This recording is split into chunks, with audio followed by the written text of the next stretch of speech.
Hey everyone, welcome to the Beyond the X&Os podcast, brought to you by the Coaches Site, the #1 online resource for hockey coaches.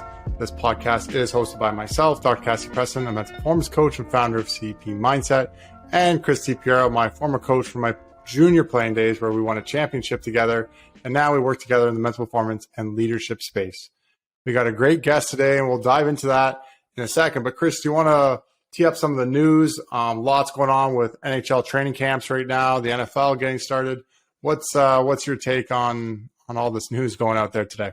Yeah, at the time of our recording, Cass, it's great time and good to see you again. And certainly, as you mentioned, we had a great guest today. But what's really cool about the fall time is, we've got college football, NFL football, baseball heating up with the playoffs going, NHL's getting excited and going, and all the talk and chatter. So with the NHL training camps getting started, both the rookie camps, I think, have already commenced. And, at the time we're recording tomorrow, I think a lot of the NHL teams players are reporting for physicals for the big league training camp. So that's exciting to see. And I think, Nathan MacKinnon has just signed a monster contract to be the highest paid player in the NHL currently. So kudos to him and congrats to him. And obviously coming off a Stanley Cup championship. But he certainly has taken kind of a little bit of a discount over a number of years, and so now he's cashing in a bit, and rightfully so. He's put in the time, he's put in the work, he's put in the effort, and has had success both personally and professionally. So it's great. As mentioned, the NFL starting. Buffalo Bills favorite to win the Super Bowl, come out of the gate 2-0. Sean McDermott, their head coach, has got the train running and going really, really well and strong, both defensively. Offensively, they're just destroying the two teams they've played so far in the LA Rams and the Tennessee Titans. So it's an exciting time. And it's only to get more exciting as we go through the fall time. Yeah, for sure. And one thing I'll comment too with, I'm pretty sure you know this, but some of the listeners might not, though, about Nathan MacKinnon. I think he's just such a great example of the benefits of the mental game, and we use this often sometimes in our presentations. You look at Nathan MacKinnon's first 4 years in the NHL, and he was good, but 0.6, 0.7 points per game, and then talked about it on the Spit and Chicklets podcast, and started working with a mental performance coach, sports psychology, focused on the process, and then has really flourished since. So great to see all of his success, and good proponent of the mental game going beyond the X and O's. And I don't know if you wanted to speak a little bit more to, I know you were talking a bit off camera here about Sean and how he's managing expectations and stuff with the Bills. Lots of great leadership examples often we pull from in football. Do you want to maybe touch on that a bit before we dive into the episode? Yeah, great point. And obviously, as I said, the Bills were the preseason favorites to win the Super Bowl, and for a head coach to kind of manage all those expectations from the outside. And he's out, the rhetoric he's been conveying both to his team privately, they say, but also publicly in the media, is being able to say, hey, we just got to focus in on what we do and what we do well, focusing on our capabilities, which is what you and I talk a lot about with our athletes on an individual basis. But it's a great lesson for coaches to understand and, kind of forget about the noise, focus on the things you need to do well, focus on your team, and everything else will take care of themselves. He's a hard driver. He pushes his team hard. He rewards them well. But it's also the idea of managing those expectations. And he recognizes he's not taking anything for granted along the way. And I think that's such a great leadership tool. So kudos to him. It's only 2 games. They have 15 more to go. And there's, the competition at that level is pretty high. So, but he's on the right path. Yeah, clearly things are clicking there and working. And one of the analogies I've been using a lot lately with guys going into camps or NHL camps and OHL camps and stuff in the teams is, your mind and your mental state is like an input-output. And if you input all the noise, which there's constantly around these athletes and these players, and especially when on a team with huge expectations, and you're allowing that input to keep going in, well, then the output's going to often not be so great. And I often call that junk. It's like junk food. You just eat junk food all the time. Output's not great versus what is that input? Like you said, helping them focus on their game, their process, owning their capabilities. That's healthy input. That's eating your vegetables, the healthy food. You're going to get a healthier output. So maybe it's probably a good, alignment of what maybe is going on there in Buffalo. But anyways, let's jump to it. Yeah. Joe Birch, I'm going to let you tee him up here. I really enjoyed the chat. Lots of good insights, and we'll touch on a few, and then we'll send the viewers to it. Yeah, that's great. I mean, today's guest, as you mentioned, Joe Birch, has seemingly done it all within the game of hockey. And, like you and I've talked about in our 2+ seasons of doing this podcast, really the beautiful thing about the game of hockey is the relationships you have with people that you meet along the way. And I've known Joe for a long, long time.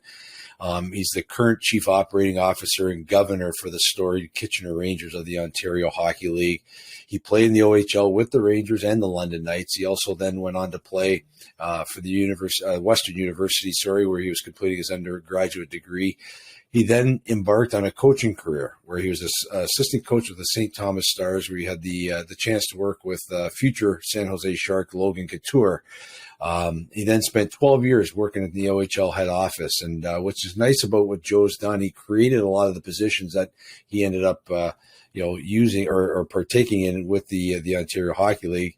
So he developed the position specifically of the Director of Player Recruitment and Education Services, which was at the forefront of really, almost like a precursor to, the Western Hockey League adopted the OHL's model, as did the QMJHL. They adopted the model that Joe created and developed. And then, which, that allowed him to lead, get to a senior director of hockey development and special events position. And then lastly, he was vice president of hockey development within the OHL, where he worked with the individual teams in terms of their player development and recruitment and whatnot. Joe, as I mentioned, has done everything. He also spent time as a player agent with Newport Sports Management.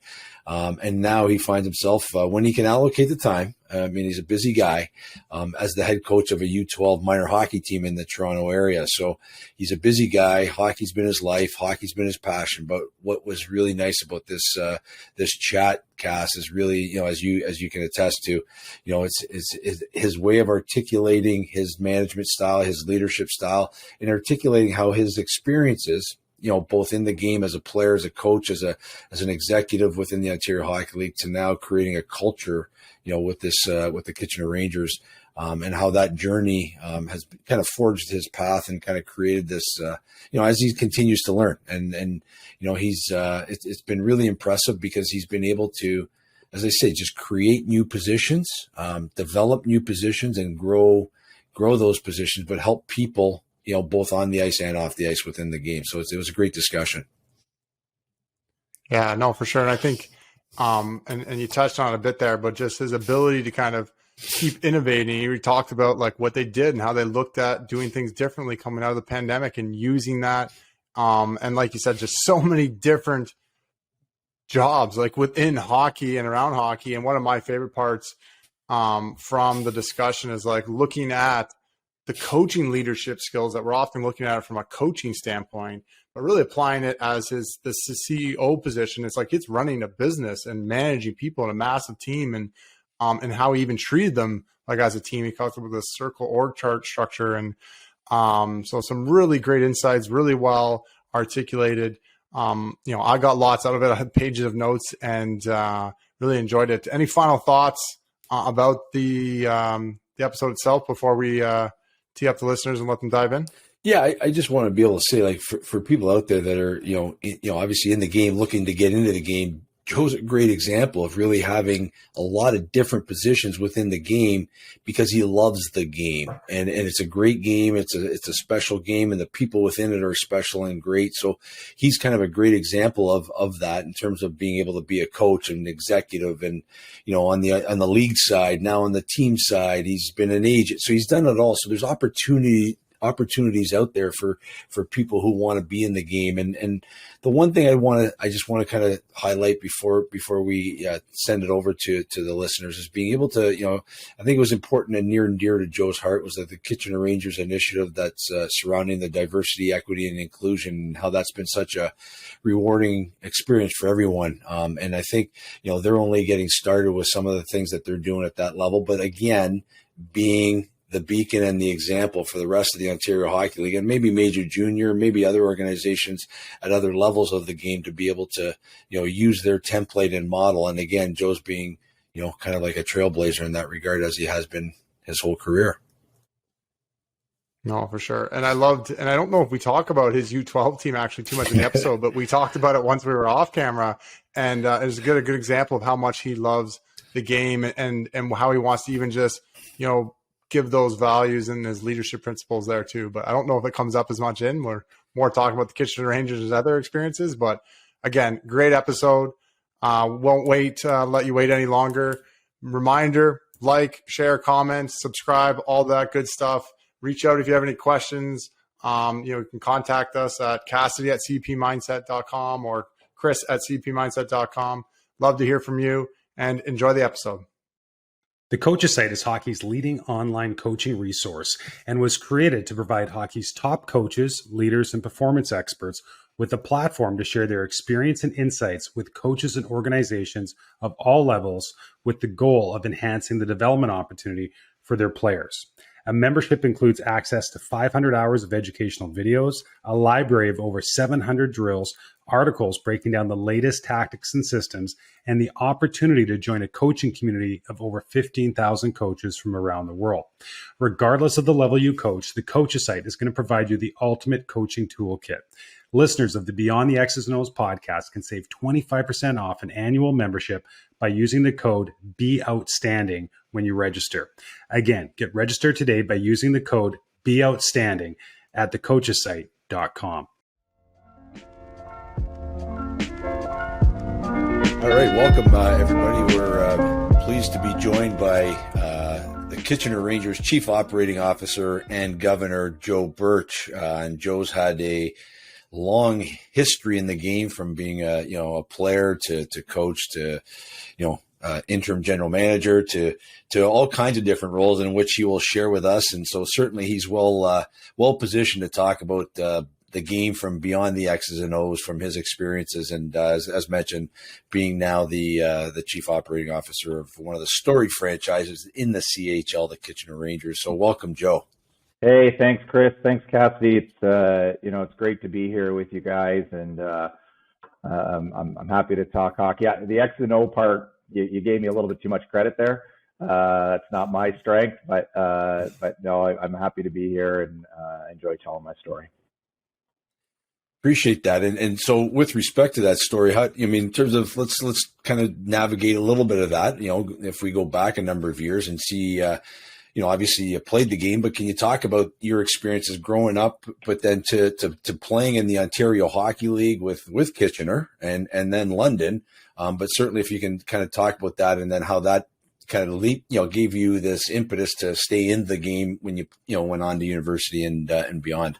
Yeah, I was saying to someone the other day, I've been really lucky. I've been involved now in the OHL for almost half of my life. I played for 2 years. I worked in the league for a collective part of almost 13 years. I'm now just finishing 2.5 years of working in Kitchener. So junior hockey's really been a big fabric of me and who I am. But I was fortunate enough to grow up in a great hockey community in Sarnia, and was able to play junior B there and move on and play for Kitchener. I started the game late, which is really unique these days. I didn't start playing organized hockey till I was about 9 years old, and that's different nowadays, as I know, with 2 young boys and coaching in the game.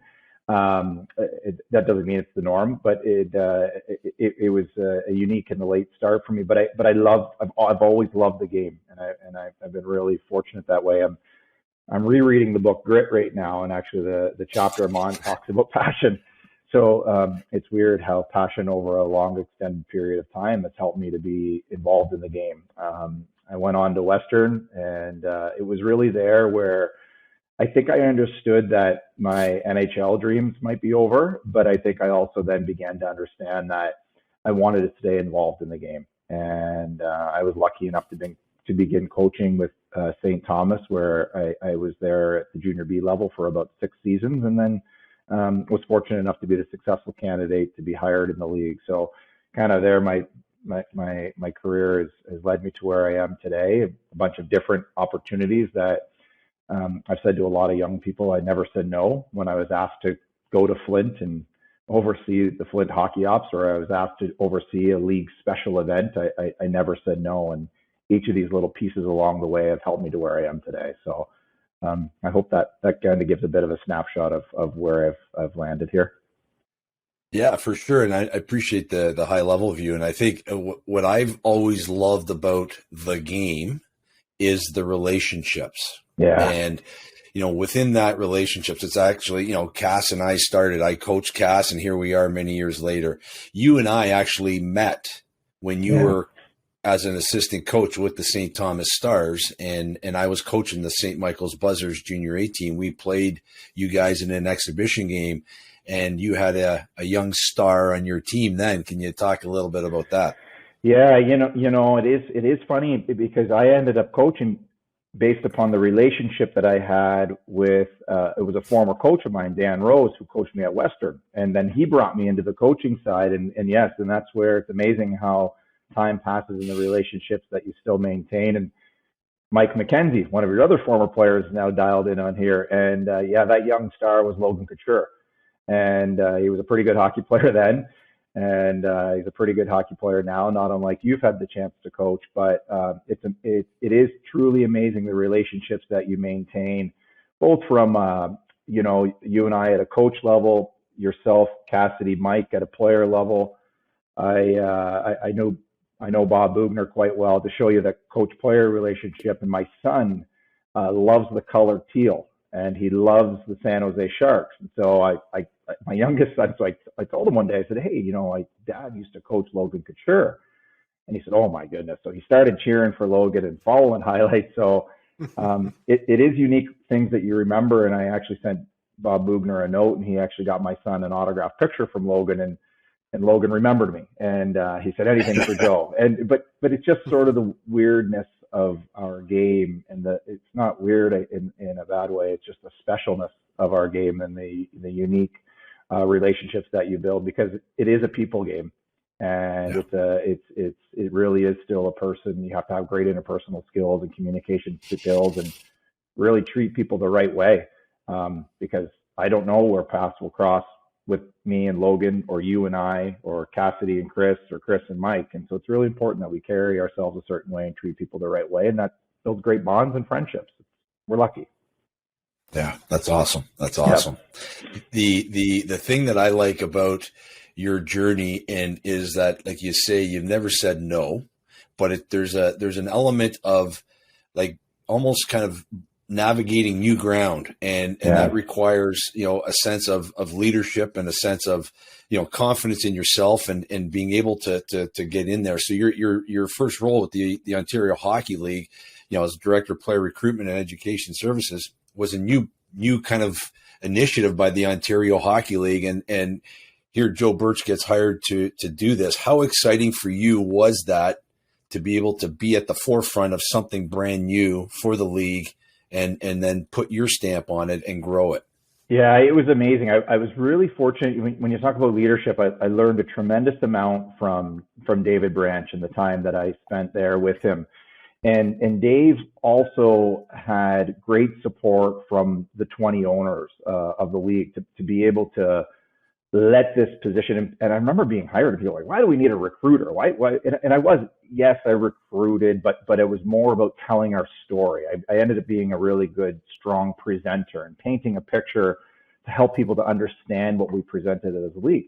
But I actually had like a clear whiteboard to build out as much or as little programming as I could probably try to think of, in collaboration with, as you would know, general managers or head coaches, or utilizing our alumni.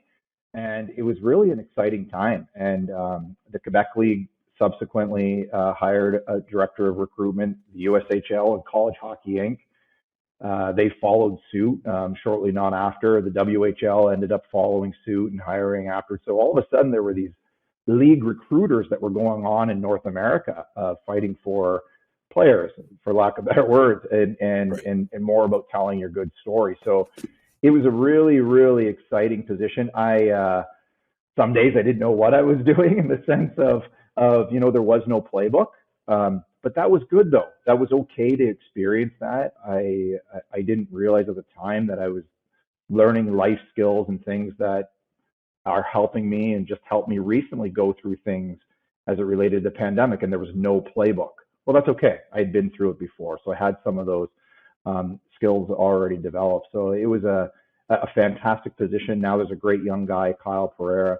That position has led to 2 current OHL general managers in Kyle Raftis and Adam Dennis, who have held that director of recruitment role. So it's been a really good growth position for people in the game, and it's had a really positive impact in my view in the game. So it was a ton of fun, amazing experience.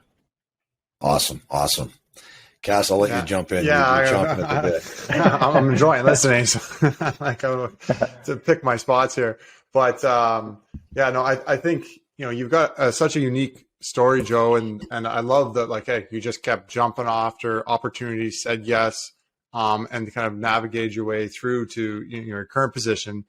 And one of the things you're already kind of touching on it, but it's just some of your other leadership skills and ways of looking at and being a leader, because, we've often, when we're interviewing or having guests on, they're often coaches, right? Or players. And, you're in a different role in the CEO role. And I think that's just so important, because that helps dictate the culture. So it starts at, at all levels, at the higher level, it matters. And so getting a different lens and look at it, I want to kind of probe a little bit there, and there's lots of other places we're going to probe around and ask, but I don't know if just on a high level, looking at your current role with Kitchener, and the leadership skills and how you like to operate within that role.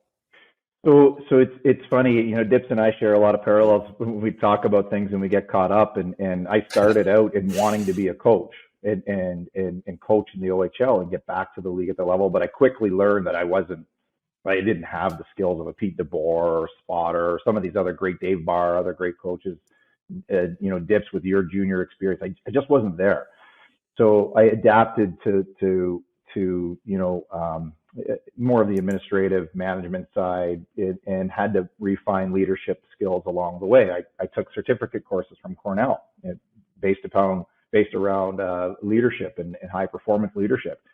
And where I'm going with it is how it comes full circle. I actually view myself as a coach of a hockey team with my business staff.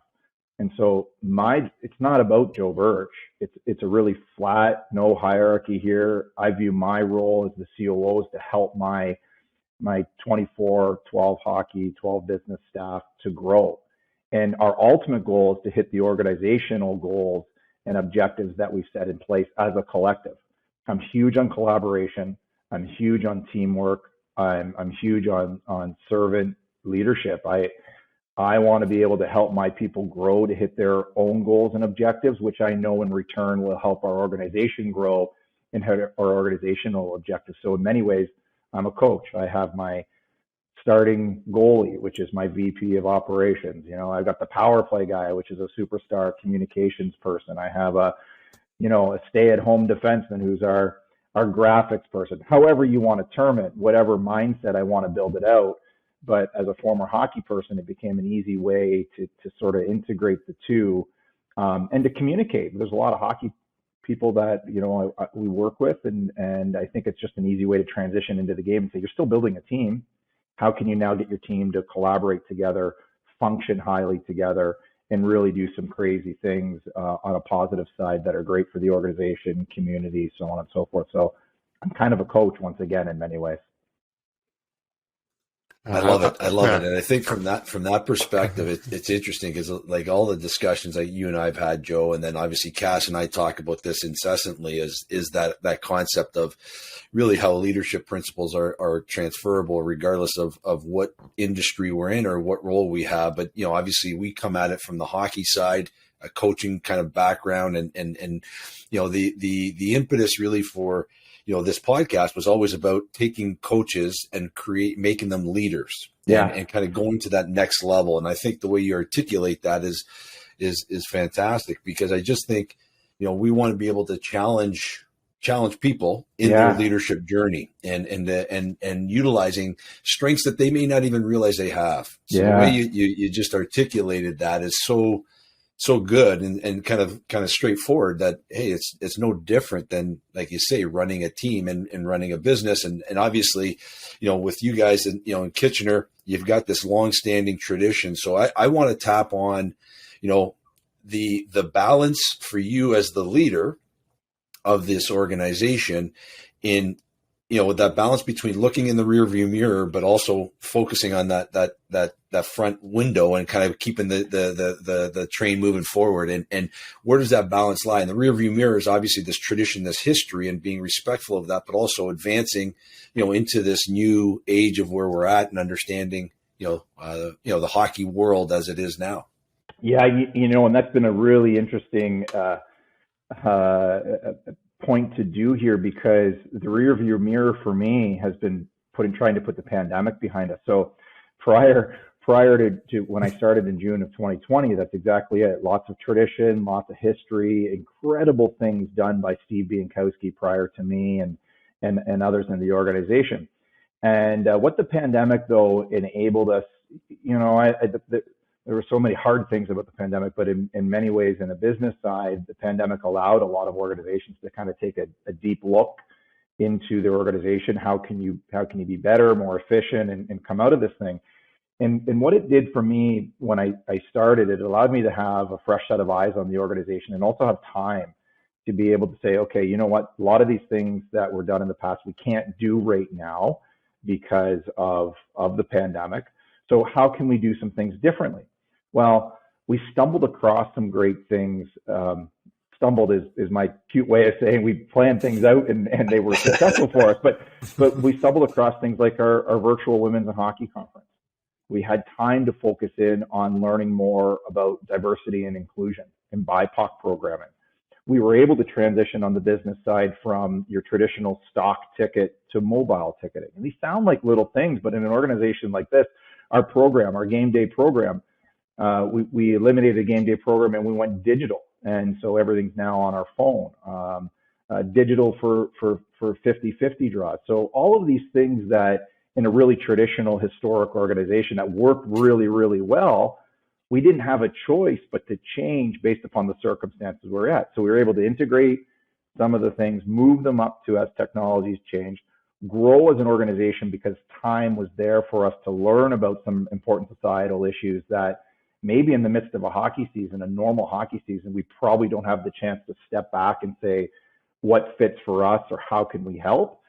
And so in a weird way, the pandemic allowed us to bring some balance on the old and tie in some of the new of where society was telling us we had to change towards, and as well as some of the technological pieces and innovation pieces that were going on in and around sport. So it's been a really, really interesting shift for us over the last June 1st, 2020 was my start date. So in the last 2 years or so. So yeah, no, I think that's awesome. I think I want to jump on it in two ways. One, even just for myself, but even for listeners, just maybe elaborate more on the scope of that COO type and the role and the responsibilities and how many people you're overseeing, like within the staff, outside of the, the GM, coach and the players, but the actual, all the supporting staff like that. Because when we talk about culture and the environment around a team, we're often just thinking players and coach, but there's so many other people that are having an impact. And so this is, again, a really good opportunity for us to look at your role and the impact that you're creating around the players and that are all part of the culture. And then the second thing that I was going to, tie into that is just then the key of the being adaptable and, trying things differently. And like, again, those leadership skills, looking at yourself as a coach within that, but not sure if you want to maybe just speak more to the different kind of roles and the scope of that role, and then how that's impacting and the connection to the players and the coach. Cause I think that's quite an interesting way to dig all deeper. And it's really interesting here in the sense that we're community owned. And so for a lot of people out there, they think, oh, you're owned by the city. So I think it's important to distinguish also what that means too, right? So we're owned by our season ticket holders. Real Madrid Soccer Club, Green Bay Packers would be a similar structure. So our 5,000 season ticket members are actually our ownership. We then have a 39-person board with a 9-person executive of that 39. So my role and responsibility is to sort of report and check into the executive and the board, but oversee the entire operation on day to day. business, hockey, community. Those are kind of our three core pillars. And when you extend it out, and this is where it becomes really important to any player that comes into our organization or any staff member that comes into our organization, we have to represent ourselves and abide by certain values and principles, because we have 5,000 people that technically we sort of have to answer to. But on a little bit more granular basis, it's the 39 executive. We then have anywhere from about 20 or so part-time game day volunteers, plus 12 full-time hockey staff, plus 12 full-time business staff. So you're 24. We're quickly into 60 that I view partly my responsibility to set the course that we go on and our values. So when we do BIPOC training, my board members are included in that. And when we do anything that relates to the community, whether it's going to read at schools or going to visit children at hospitals, all of our players are included in that. We really try to share that workload. So it becomes a really interesting piece as it talks about sort of the responsibilities. And I think if I'm answering it, Cassidy, and who is here on a daily basis, and so this is where I can't do it. I'm not strong enough, both, as just a single leader to work with 50 people. I need a collaborative group, which makes us a really, really strong machine when we're all going in the right direction. The second part to your question, just remind me on the key piece that you were asking. Oh, I was just kind of probing at just the key of then, like, so those 50 people, let's just say, it's like, but then there's, so, and what maybe I'll dive into it in a slightly sideways approach, but it's like there's structure to then the communication, the flow of communication, but then still, like as earlier at the same time, you're like, well, there's not exactly a hierarchy. Like you want to be on the ground with the people, but then still needing a structure. So it's just like, and that's like any head coach and any leader's situation is this challenge of there is some, in a way, a structure or hierarchy, I'll put in quotes, okay, but a structure, but then you don't want to just have the structure where it's like creating a hierarchy where like, oh my God, this person's, and the lack of communication. So, and so I'll say that. And then with like probing, like, how are you, like the flows of communication, and as well as just the key of like, what I like what you said before is like the adaptability, the ability to, look at things differently, find new efficiencies, which I think is what any good leader and coach is doing. Is they're not just doing the status quo. And so maybe just speaking a bit more to the lines of communication, how you're working with the different categories and different departments, like you said, because there's a lot of people there. There's a lot going on. So that's an open-ended question. Open-ended question. So, but I find it very fascinating. So I wanted to throw about it one more time. It's totally okay, and it's actually been something that I've had to really help in our staff. So when I show an org chart here in the center, I use a circular org chart, and in the center bubble is the Kitchener Rangers organization, and outside are all these interconnected bubbles, which are our departments, our people, myself, COO, operations, hockey operations, game day, ticket, so on and so forth. And the way I then describe it to our staff is you're each a captain. So our ticketing director of ticketing, he's the captain of ticketing. So the captain of ticketing, his responsibility then is to set up ticket strategies, which may require graphics, which may require communication pieces out to the community, radio ads, TV ads, the social media, so on and so forth. So now as the captain of ticketing, he assumes the accountability, and then he uses his team members, his graphics, his communication, Joe where needed, so on and so forth, to fulfill and execute his programming and his strategy. But it doesn't matter if he's ticketing and it's not just on ticketing. We have to rely upon each other, which then creates, I believe, total collaboration. And that might mean me doing something, writing a letter to a season ticket member or calling a season ticket member, because that's what he needs to help him reach his goal in the ticketing department, which ultimately is going to help the Rangers reach our ultimate goals, which we set and achieve. I think adaptability, and I think it comes from a few different spots. I think listening is a really, really important skill that teammates need to have. I think being open-minded to other ideas. I really think attitude in how you view things and handle things is super important, and that just creates again, I think I said it a few times, a really collaborative environment. Does it mean we don't have bumps in the road? No, not at all. We have challenges, we have our hiccups, we have a miscommunication piece here. But the one thing that I've really tried to create with my staff is that you can speak to me about anything, good, bad, or indifferent. We encourage mental health and the importance of it. So when you have a bad day as it relates to maybe personal life, if I can help, we help. So we just really try to be adaptable by having great communication, great team working skills. And, you guys know me, I like to smile, I like to laugh. And we have a good environment in here, which people like to be in this environment. So when they like to be in the environment, they're probably going to work hard. And if you're talented and skilled, which I really believe all of my people are here, all of our teammates are, we're going to achieve great things. So they're kind of all intertwined together. I don't think that there's one silver bullet to adaptability and handling adversity and working through challenges.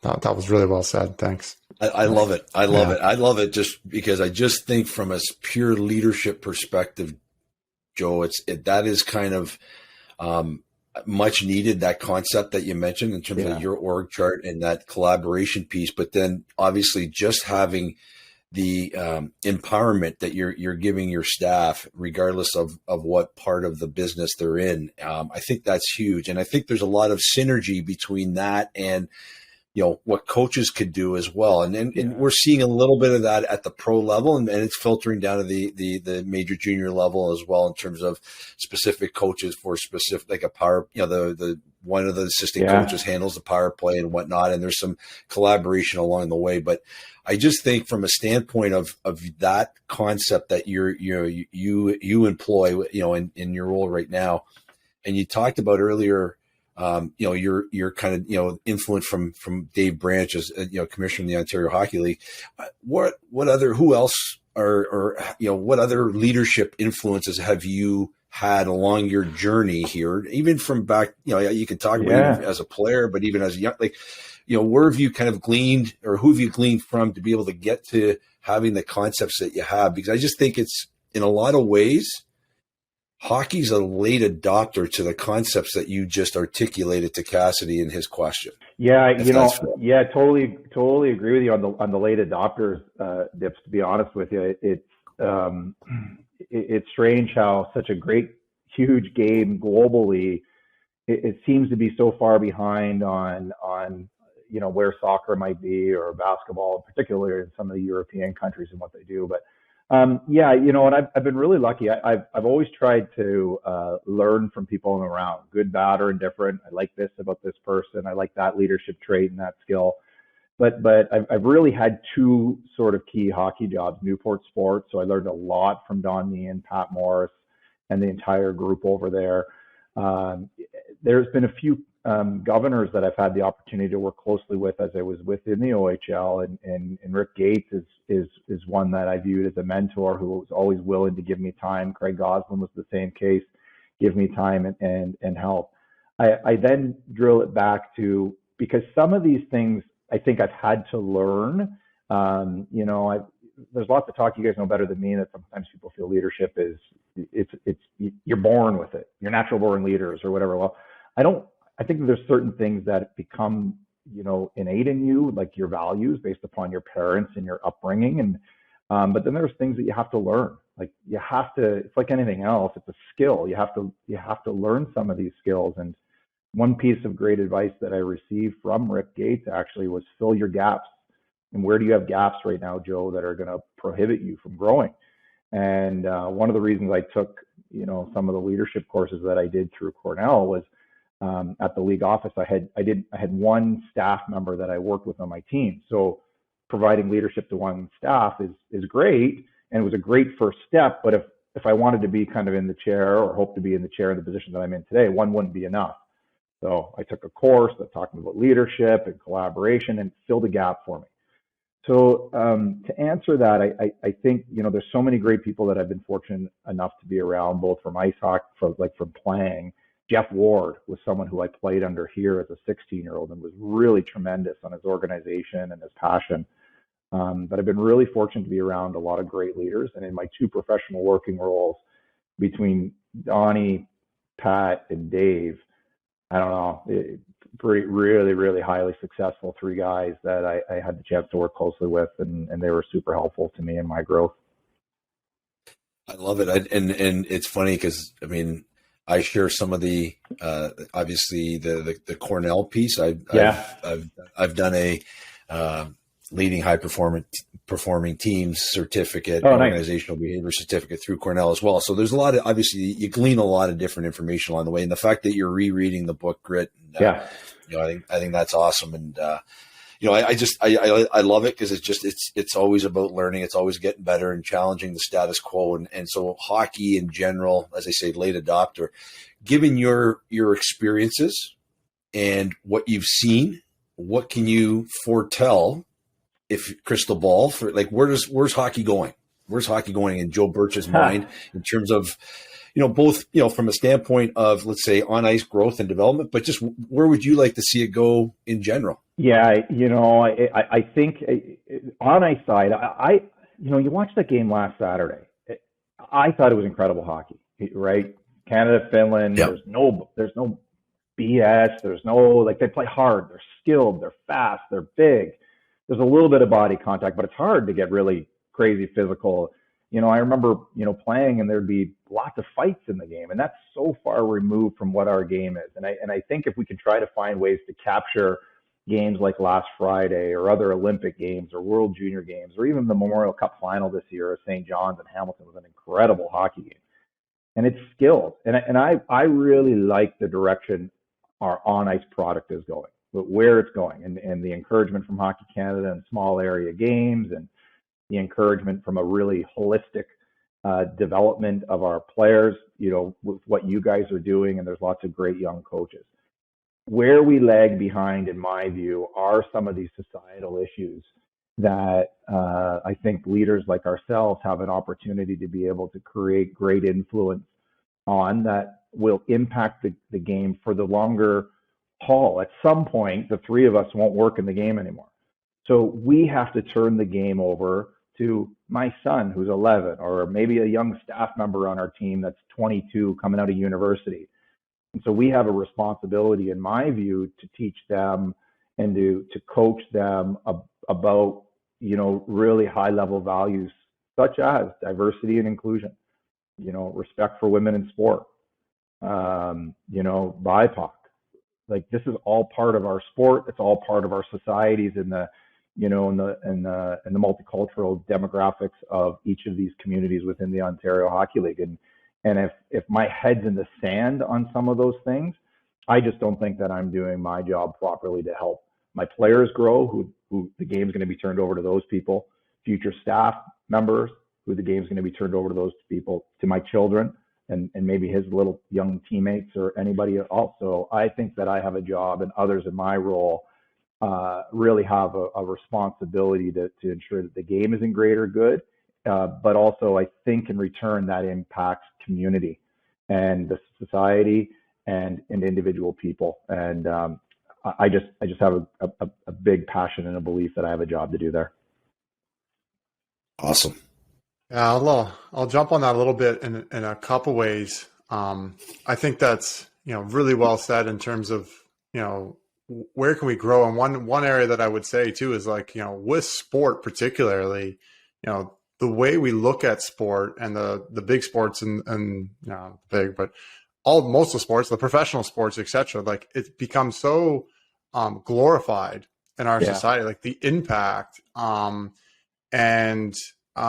it's quite strong. And so it's there is this opportunity and ability to help our society, our culture grow within being involved. And one of the examples, I don't know if we talked about, Chris, but I remember it was Steve Kerr did a rant after one of the games, after one of the shootings, and it was just I was that's leadership. And it's and he spoke about it actually, what I thought was, was quite articulate and got, what I think was, pretty good background knowledge and everything.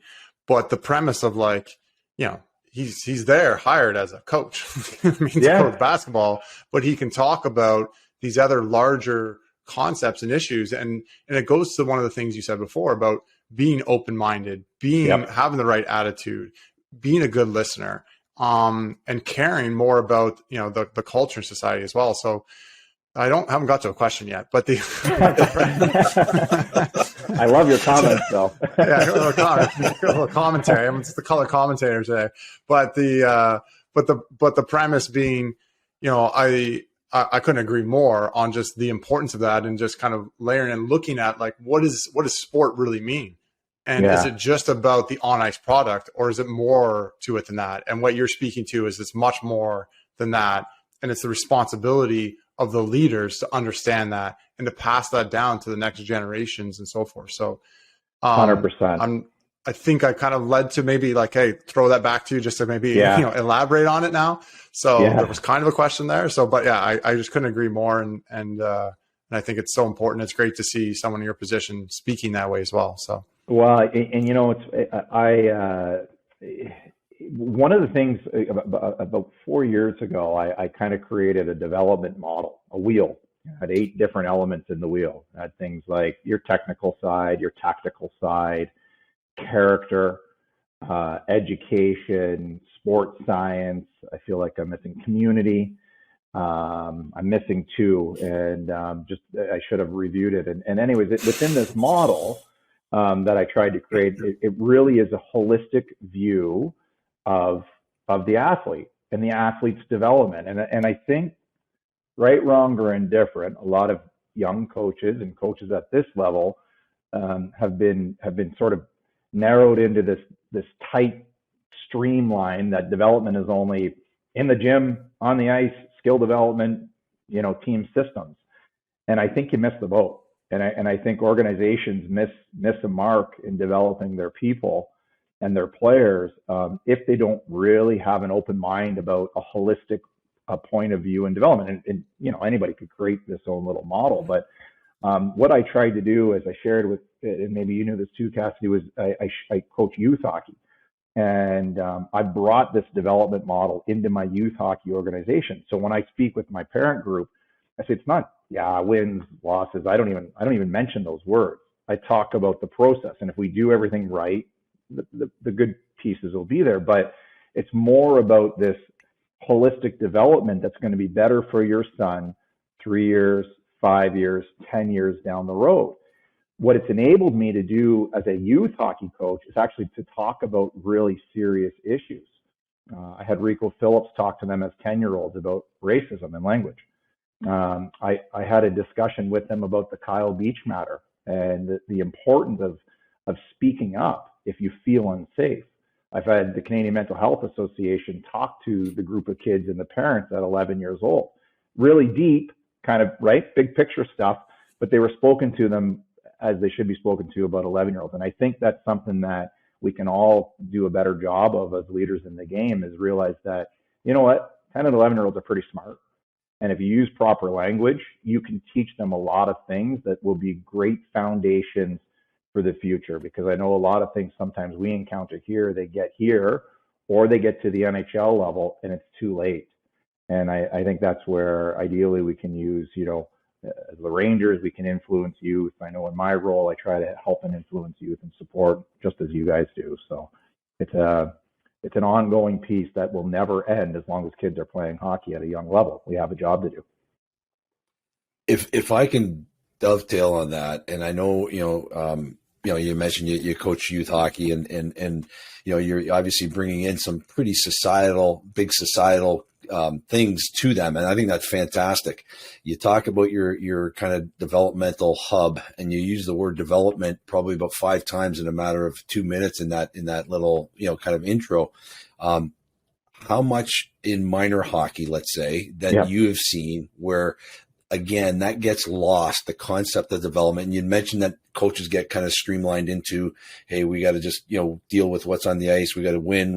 And, and the balance between what a coach has to do, let's say if they have those good intentions at the beginning of a season, but then they get pulled or swayed as the season goes by the pressures of the job, again, we're talking minor hockey, and I mentioned it as a job in a way, but a lot of these minor hockey coaches do end up, facing these pressures, whether it's coming from an organization, the parent group, and there's that sense of I've got to win versus, as you're saying, you do the right things along the way, the process, take care of that process, the results will take care of themselves, which I believe to be true.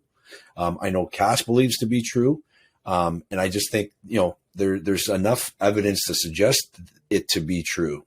But sometimes organizations don't allow for that process to kind of carry itself out, or parents don't want that process because they want to feel that their son or daughter is in an environment where they're winning and they can be considered winners. So I know, again, long-winded question to be able to say, like, how do you manage that, or how do you balance that as a coach of a youth hockey team, knowing and given all your experiences? Yeah, I think one of the things that I simply say at the start of the year is to say, okay, listen, let's say we have a banner year and we go 33 and 1 in the GTHL regular season, and we lose in the semifinal game of the GTHL championship, but we win tournament A and we win tournament B.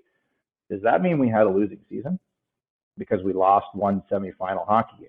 And they're like, well, no. Does that mean that, and again, in the OHL, only the Hamilton Bulldogs won this year? Does that mean the Windsor Spitfires had a losing season? Or the other 17 or 18 seasons? No.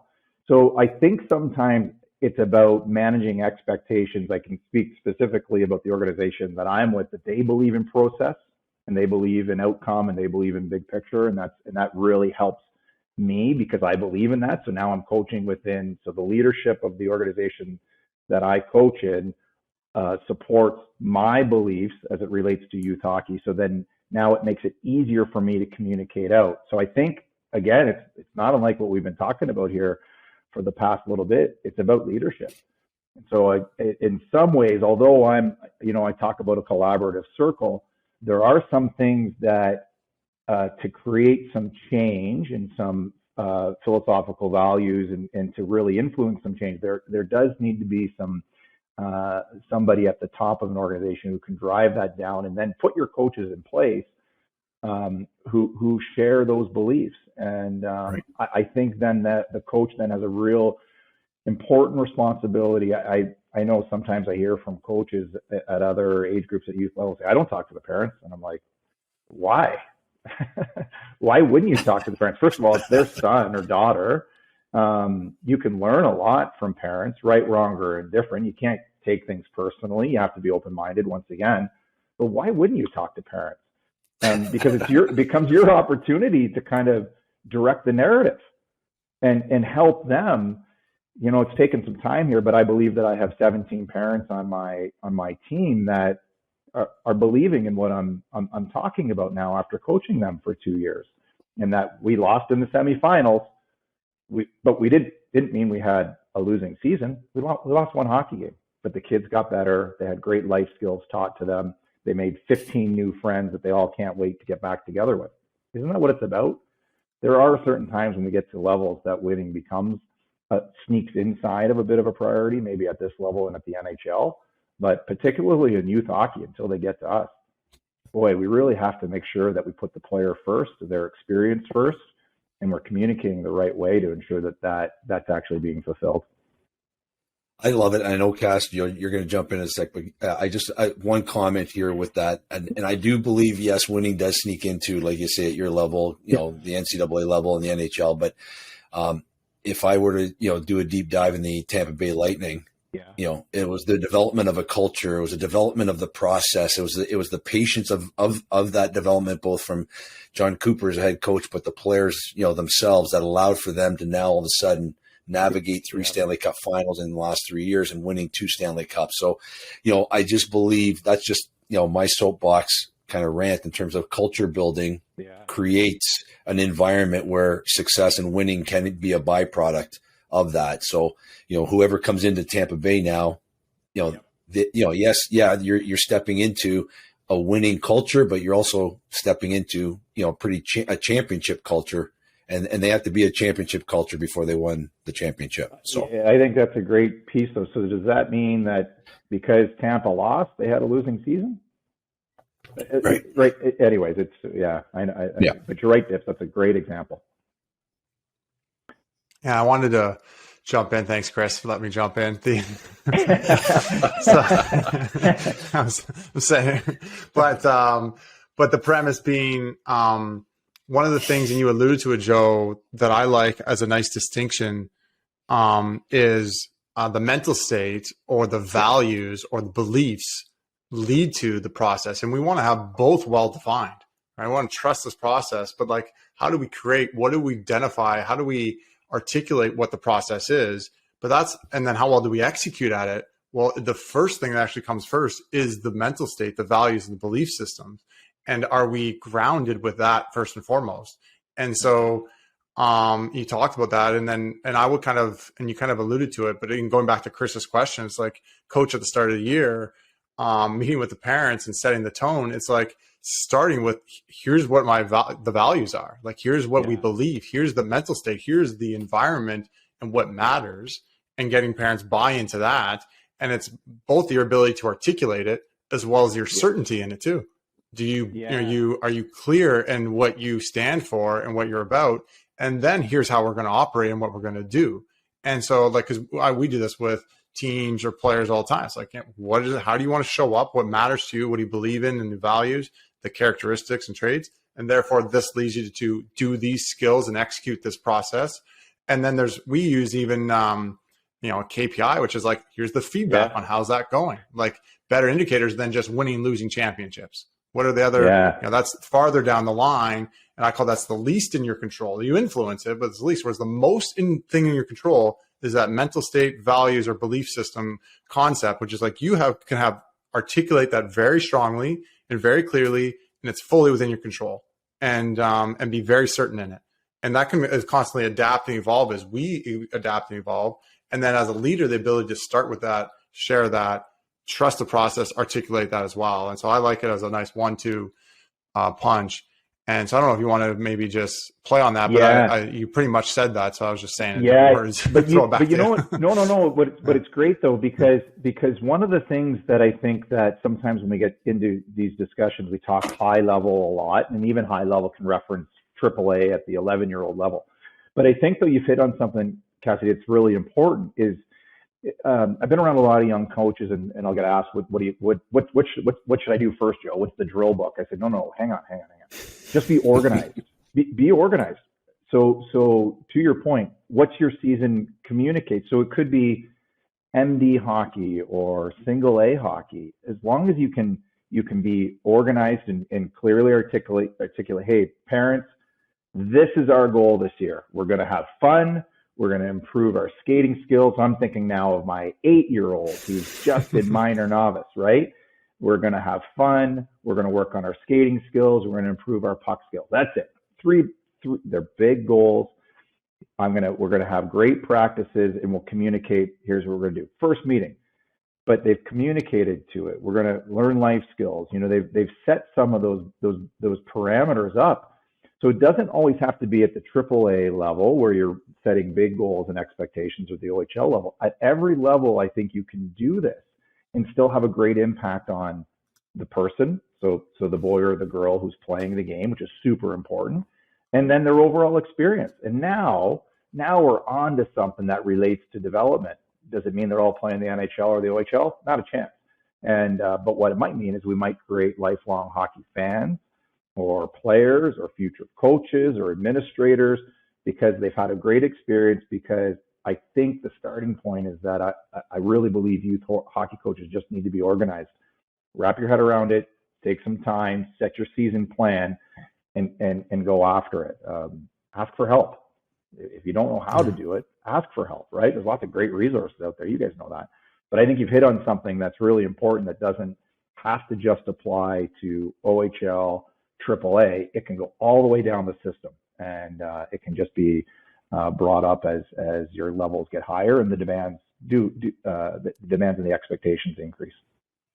Yeah, I think it's a great example of going beyond the X and O's and starting with going beyond the X and O's, not just versus the people going straight to X and O's. So it's, we just recently hired a head coach here, and general manager Mike McKenzie and I went through a process where we said, okay, here's our plan. Let's go away and put together your thoughts.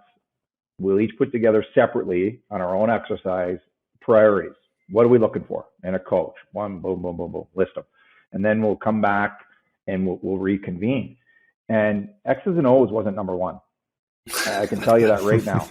Given all the things that we work through here at this level with, so many different things. They're young men who have different distractions, who have different priorities and different pressures. And it's a long year. It's 8 months, 6 days a week or longer, right? X's and O's wasn't number one. And we felt that to be really important in securing our new head coach, Chris Dennis here. He's great at X's and O's. He's outstanding at it. But he may even say it's not one of his best skills. It's probably communication. And but X's and O's wasn't number one in our process here. It's just the game's changed that much that you have to adapt as an organization to meet those needs of what your players need. X's and O's is there, but it wasn't number one. Yeah. So yeah, and I think it just speaks so well to, I'll say two other things. One, on back to the youth side, particularly where, one of my, captions or whatever is like, sports should be fun. It's meant to be fun. Like the experience should be fun, but how many 12-year-olds are not having fun? Like it's a lot. There's actually waves of concerning amount, let alone 14-year-olds, 17-year-olds, 10-year-olds, 8-year-olds, sometimes not even enjoying the experience. But like the premise of making it fun, yes, you need to have some X's and O's and some structure, but it starting with having the clarity around the beyond the X and O's. And so the premise of that at all levels. And then it's funny, obviously Chris Dennis, one of my mentors, Paul Dennis is his father, right? So, who's, worked with the Leafs and all that on the mental performance side. So, it's, so it's a great hire there, obviously. So, and then he was at York, which is one of, anyways. Paul we don't need to, but Paul was actually part of the hiring process when I got hired in the OHL in 2006. And so I've known Paul for a long time as well. And it's not surprising. I don't know your fathers and your parents, but like I know Paul and his value system and his great skills. And boy, Chris is right there too, right? Interesting stuff. So that's great. I coached another St. Mike's Buzzer Connections. Chris's brother, Steven, was my captain at the St. Michael's Buzzers. Played for 3 years prior to Mike McKenzie and Cassidy Preston. So, again, I've known Chris a long, long time from when he was, he was a lot younger, and obviously Paul as well. So, I love, again, goes back to the relationships within the game, right? The game of hockey, and, so great with all these relationships. And I think it's just being able to understand that. So that's awesome. That's awesome. Yeah, Cass, I don't know if you have anything else. I got one more thing I love that you said, Joe, and this applies to all ages and athletes and peoples, and for athletes listening, our parents even, but definitely for coaches and leaders, about self-reflecting. And like you talked about, even those 11-year-olds, the ability of they're smarter than often we give them credit for. And the way that I look at it is like, we talk about developing character and helping people grow. It's the discussions and getting them to reflect, and versus like, what are we often just doing? Dictating, giving them, they're watching shows, they're constantly being entertained on their phones, etc. And just that opportunity and the importance of the growth that happens when they self-reflect, and we asking people hard questions or interesting or important questions, and valuing and engaging with them that way. So I thought you spoke to it well, and I just thought, it just speaks to such an important leadership aspect and coaching aspect of asking questions and engaging and getting people to reflect. And then that coupled in with your other comment around, no one's naturally born a leader. It's like asking questions is a skill we can work on, and learning to get people to better reflect and understand and prime them with the right questions is a skill and something we're constantly reflecting on. There is different, personality, personal strengths, and then surround yourself with, people to support that. And if you're, different traits and having a well-rounded team around you. But I think, I don't know if you wanted to just speak more a bit on that self-reflection. That was the one last thing I thought. Two things too that I've learned. I've learned so much from my boys, from coaching of them, 11 and 8, because they ask really, coaching them with themselves, but also with their teammates. They ask really great questions. I have to learn as a coach to ask them more. Do you guys like this drill? Do you guys enjoy this drill and why we do it in practice and everything else? I need to learn some of their feedback. But where I've been able to learn are the questions that they've asked of me. That, hey, Dad, I heard about this at school, or there's so many different demands as it relates to phones and social media, and it's helped me reflect and say, holy smokes, we need to be proactive as coaches and leaders in certain areas to be able to teach and to educate them. As it relates to, self-reflection, I am a huge believer, like Dips will tell you maybe from seeing me play or whatever. I was a stay-at-home defenseman, like can opener. Like I had no business. Like I shouldn't have played in the OHL. I got lucky, I guess. I don't know. But like I'm also the first to say, when I started coaching, I brought in an assistant coach, and his expertise is skills. And when I started coaching, I brought in a goalie coach, and I have like 5 coaches who are out on the ice with me. And some of my parents are like, why so many? I'm like, because I don't know everything. And I said, because that guy over there can teach you skills way better than me. And that guy over there is a skating coach, and he can teach you the proper elements of skating properly. I can't do some of that stuff, but what I can do is I can manage our group. I can manage our culture. I can create a great environment that'll be a lot of fun, and the kids will flourish if all they do is work hard. And I said, but these people, they're experts in their field. And I just want to surround myself and your son or your daughter with experts in the field. But I'm the first to admit, there's certain things that these skating coaches and skills coaches and goalie coaches can do that the game's changed so much from when I played that I would be doing a disservice to the players on my team if I thought I stood there and I could teach them how to cross over and turn and retrieve a puck properly. I can't even show it. So I need to surround myself with uber talented people, and I empower them. Go, do your thing. Coach Joe will just stand here. Not unlike when I'm in the Kitchener Rangers business office. Coach Joe will just stand there. Graphics, comms people, you do your thing, and I'm here to help you. The very essence of leadership. Really, that's a great way. That's a great way to kind of end this discussion. That's the very essence of leadership, and you just tied the knot on terms of you're doing it at the minor hockey level as a coach, and you're doing it as the COO of the Kitchener Rangers. And it's the same concepts, and that's brilliant. That's brilliant. So, thanks, Joe. Thanks. Thank you, guys. Appreciate your time. Appreciate your insights and your articulation of what you're doing and how you're doing it. And we certainly want to wish the Kitchener Rangers and yourselves and Mike McKenzie and Chris Dennis all the best this year. And, I know training camp's getting going and it's an exciting time, just kind of get back to normalcy. And certainly wish you and the Kitchener Rangers all the best. Thank you both for having me. And you guys are doing great stuff. So if there's anything I can do to help, love to do it. But I think what you guys are doing in teaching the teachers and encouraging leadership and the right values at youth levels and at our level and tying in societal values, which are hard pieces to tackle. I encourage you to keep doing what you're doing because it's important for us in the big picture of this game. So thank you both. Thank you. Awesome. Thank you so much, Joe. You're welcome.